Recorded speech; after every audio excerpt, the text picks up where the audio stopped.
लोकतंत्र के महापर्व की तारीखों का ऐलान हो गया है। दिल्ली में चुनाव आयोग ने प्रेस कॉन्फ्रेंस कर जानकारी दी कि 7 चरणों में लोकतंत्र के इस महापर्व को मनाया जाएगा।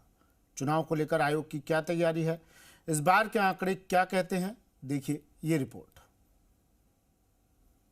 पहले बीआरएस की महालूट और अब कांग्रेस की बुरी नजर, ये वैसे ही हालत है जैसे कि कुएं से निकले खाई में गिरे।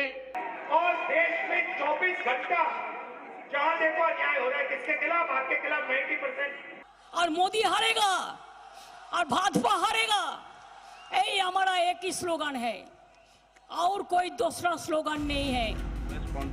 देश के सबसे बड़े पर्व की तारीखों के ऐलान के साथ ही चुनावी संग्राम की उल्टी गिनती अब शुरू हो चुकी है। 7 चरण में विश्व के सबसे बड़े लोकतांत्रिक पर्व का ऐलान हो चुका है।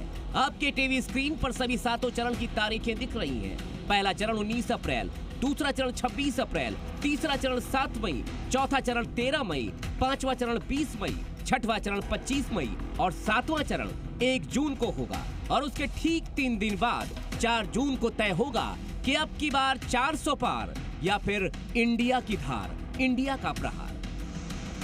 लोकतंत्र के इस महासमर में अपने वोट की आहुति डालने के लिए करीब 97 करोड़ मतदाता तैयार हैं, जिनमें करीब 50% पुरुष हैं तो 47% महिलाएं हैं।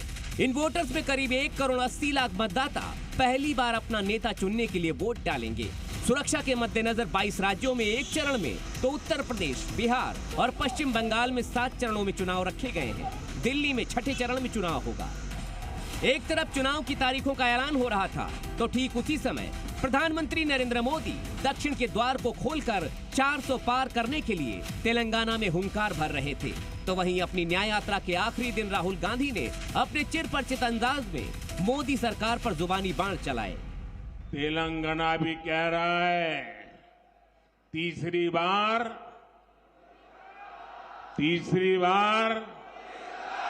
आप किसी को वोट देते हो, वोट किसी और को चला जाता है। आप किसी को चुनते हो, आप एमएलए चुनते हो, वो एमएलए किसी और का बन जाता है। जैसा कि प्रथम चरण का चुनाव 19 अप्रैल को शुरू हो रहा है, मतलब साफ है कि अब सिर्फ 1 महीने से कुछ ज्यादा समय का वक्त बचा है। ऐसे में सवाल ये जरूर उठेगा कि बीजेपी के 2 बार से दौड़ रहे अश्वमेध के सियासी घोड़े को इंडिया गठबंधन रोक पाएगा या फिर वो एक बार फिर से अपने तय लक्ष्य को साधते हुए 400 के पार पहुंच जाएगा। मोदी सरकार हो या फिर विपक्ष, इस बार दोनों ही तरफ के लोगों को मोदी की 4 जातियों में शामिल 2 जातियों पर बड़ा भरोसा है। पहला महिलाएं और दूसरा युवा। इन दोनों का जोड़ किसी भी वक्त चुनाव का माहौल बदल सकता है। तो दूसरी तरफ जनता के सामने दोनों ही तरफ के दल भ्रष्टाचार और विकास के मुद्दे को लेकर भी वोट मांगने जाएंगे। इसमें विपक्ष मोदी के भ्रष्टाचार विरोधी अभियान की काट कैसे निकालेगा वो देखना होगा, क्योंकि चुनाव तारीखों के ऐलान से ठीक पहले के चंद्रशेखर राव की बेटी के कविता दिल्ली शराब नीति में घोटाले के आरोपों में गिरफ्तार हो चुकी हैं। कुल मिलाकर रणनीति बन चुकी है। चुनाव नीति आज तय हो चुकी है, बस जीत की नीति बननी बाकी है और परिणाम नीति जनता तय करेगी। ब्यूरो रिपोर्ट, जी मीडिया।